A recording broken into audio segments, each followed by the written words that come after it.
Break के बाद आपका फिर से स्वागत है। आप देख रहे हैं हमारा खास सेगमेंट मार्केट के महारथी। आज हम फिर से देख रहे हैं कि बाजार में ऊपरी स्तरों पर टिकने में दिक्कतें हो रही हैं और निफ्टी जो है 50 अंकों के हल्के से गेंस के साथ एक रेंज में कारोबार कर रहा है। निफ्टी बैंक बाकायदा लाल निशान में पहुंच गया है। आज सुबह उत्साह बिल्डअप हुआ था कि अमेरिका में जिस तरह से कोर्ट ने स्ट्राइक डाउन किया है ट्रंप के टैरिफ पॉलिसी पर, उससे बाजार थोड़े से उत्साहित होंगे। लेकिन शुरुआती अगर हम 15-20 मिनटों की तेजी को अगर छोड़ दें तो बाजार फिर से नैरो रेंज में फंसते हुए दिख रहे हैं। बाजार के लिए यहां से चलने के ट्रिगर्स क्या होंगे? क्या एफआईज का भरोसा भारत पर बना रहेगा? और आपकी रणनीति बाजार में क्या होनी चाहिए? कौन से सेक्टर और कौन से शेयर इस वक्त आकर्षक लग रहे हैं? आप अगर म्यूचुअल फंड के अगर निवेशक हैं तो आपको क्या करना चाहिए? इन तमाम मुद्दों पर चर्चा करेंगे। और आज मार्केट के महारथी के तौर पर हमारे साथ जुड़ गए हैं खास मेहमान, मेरे एसेट के chief strategy officer Manish Jain. Manish ji, बहुत शुक्रिया आपका समय देने के लिए। स्वागत है आपका 18 हाउस स्वदेश पर।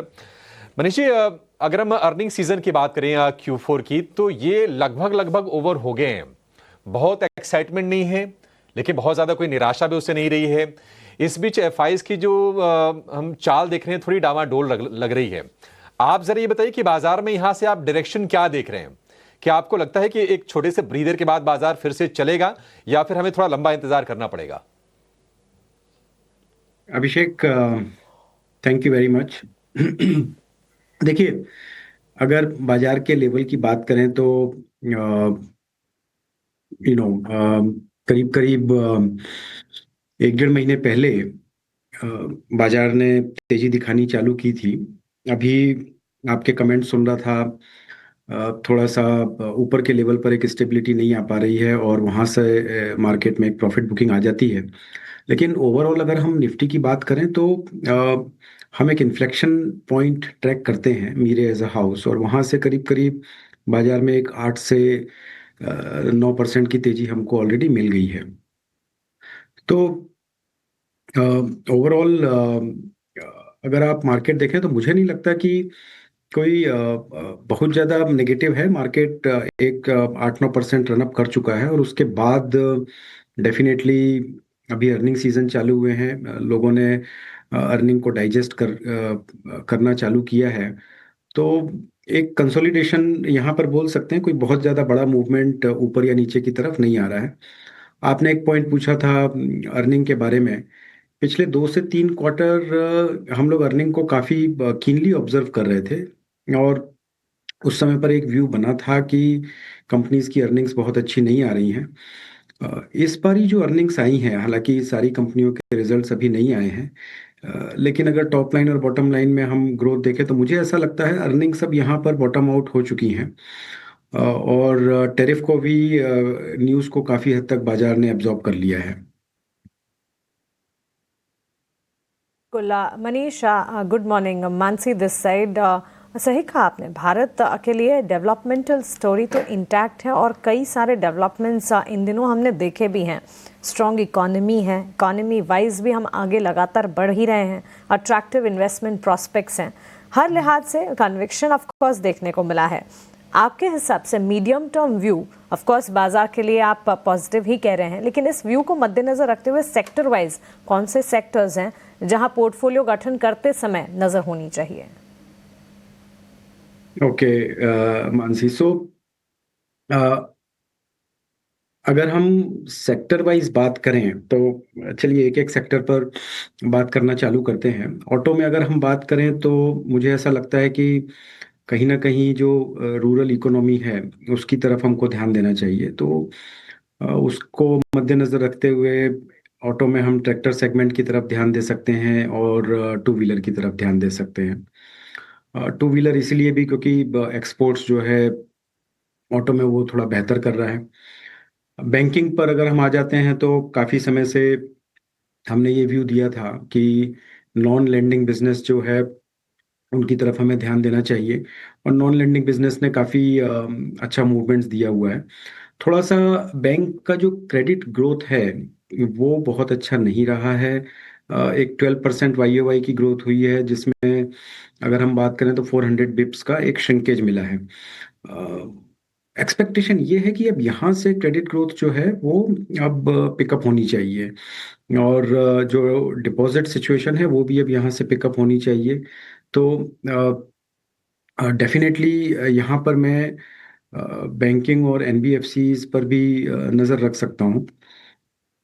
कंज्यूमर सेगमेंट की अगर आप बात करेंगे तो ओवरऑल ये सेक्टर काफ़ी चर्चा में रहा जब हमने बात की थी कि इनकम टैक्स में कुछ कटौती हुई है और उसके बाद लोगों के हाथ में डिस्पोजेबल इनकम आई है।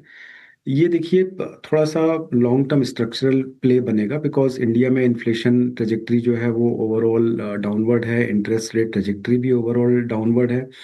तो इसमें अगर आप एक लॉन्ग टर्म स्ट्रक्चरल व्यू लेना चाहते हैं तो वो आप ले सकते हैं। अभी ये थोड़ा सा बिकॉज ऑफ अर्बन डिमांड और इन्फ्लेशन मॉडरेशन की वजह से अ, और अर्निंग्स जो हैं जहाँ तक मैंने ट्रैक किया है थोड़ी वीक रही हैं।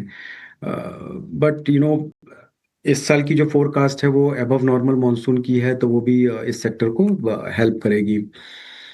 आईटी इंटरनेट की अगर आप बात करते हैं तो आईटी इंटरनेट डेफिनेटली एक वाइडली ट्रैक्ड सेक्टर है। फॉरेन इन्वेस्टर्स इस सेक्टर को काफ़ी पसंद करते हैं। हम इसमें काफ़ी सिलेक्टिव हैं। जो tech based IT internet companies हैं वो डेफिनेटली आपको एक अच्छा मूव दे सकती हैं। हम फोकस थोड़ा सा मिड कैप स्पेस में इस समय करना चाहते हैं। अर्निंग गाइडेंस कोई बहुत अच्छी नहीं आई है, और जो एक एक रेंज है गाइडेंस की वो काफ़ी ब्रॉड हो गई है। इसीलिए आईटी सेक्टर को काफ़ी केयरफुली ट्रेड करना चाहेंगे, लेकिन एक ये इंटरेस्टिंग सेक्टर है जिस पर हमें डेफिनेटली नज़र रखनी चाहिए।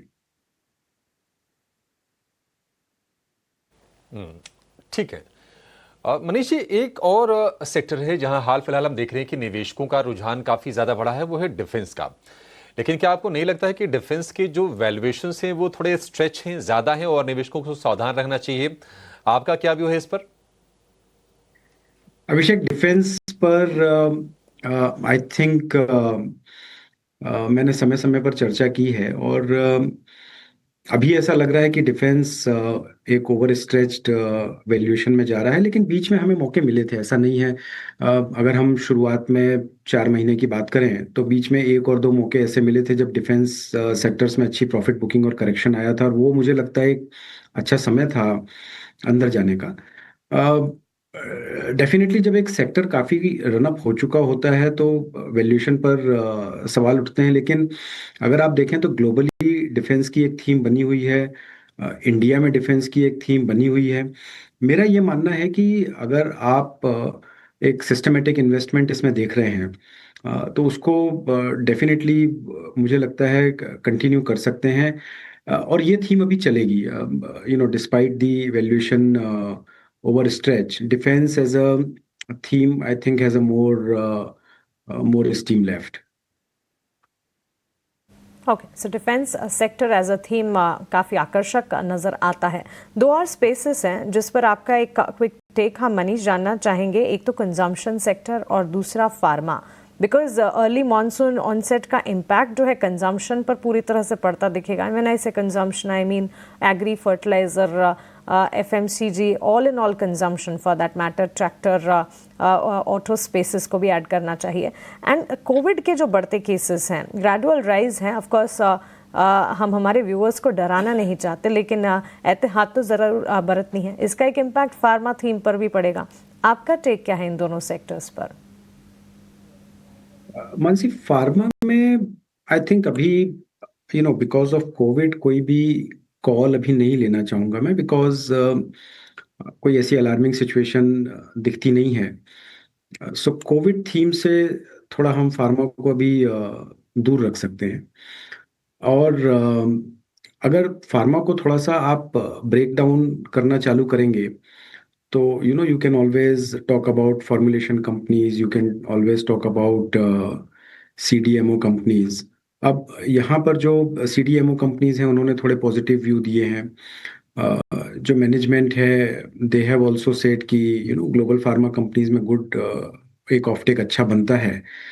तो ये CDMO कंपनीज की बात करें, फिर अगर हम फॉर्मुलेशन कंपनीज की बात कर लें तो वहाँ पर थोड़ा सा मुझे लगता है कि व्यू कॉशस रहेगा, बिकॉज उनका एक्सपोजर जो है वो US में है, और थोड़ा सा एक टैरिफ का ओवरहैंग आ जाता है, बिकॉज फार्मा हमने पहले सोचा था टैरिफ से दूर रहेगा, लेकिन बीच में फार्मा सेक्टर को लेकर भी टैरिफ पर बात होने लगी।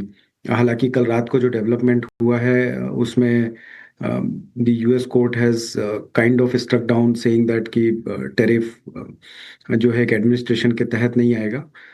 सो उससे थोड़ी एक राहत जो है इस सेक्टर को मिल सकती है। दूसरा, आपने कंजम्पशन सेक्टर के बारे में बात की। मुझे ऐसा लगता है कि रूरल थीम, अगर कंजम्पशन सेक्टर की बात करें तो रूरल थीम जो है वो यहाँ पर ज़्यादा बेहतर रहेगी, क्योंकि क्लियरली अभी एक थोड़ा सा डिवाइड दिख रहा है between urban consumption and rural consumption.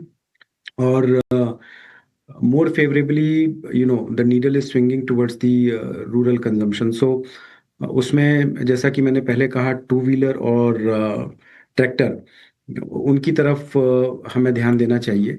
Consumption में overall it will take some time to play out, because जो एक स्पार्क दिखना चाहिए वो स्पार्क अभी उतना उतना नहीं दिख रहा है। थोड़ा अर्निंग्स को भी सपोर्ट करना पड़ेगा।